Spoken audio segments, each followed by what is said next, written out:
Anor, dit voelt ook echt als het hol van de leeuw, denk ik. Ja, een beetje wel. Maar ja, ik ben hier niet zo vaak geweest. Maar ja, zij spelen thuis nu. En maar ja, nu gaan we iets met voetbal doen. Dus ja, daar hebben wij wel voordeel, denk ik. Hoe goed ben jij eigenlijk in latje trappen?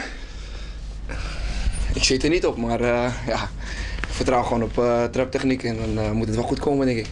Van de 10 ballen, wat denk je? Minimum voor de helft dan.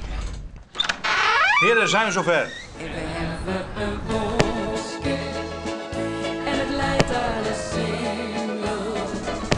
We hebben een oudje. Kom maar, Ons ideaal. En kom mee z'n Ja, schijt! bij ons aan de singel.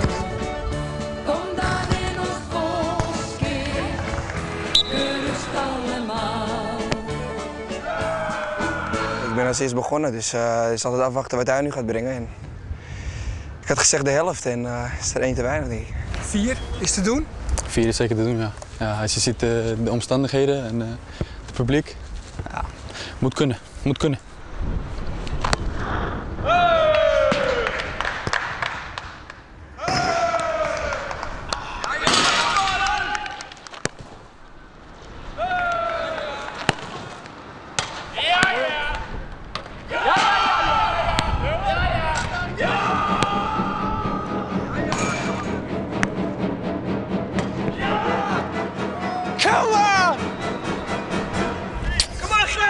Hier gaat het om, hè? Deze gaat het om.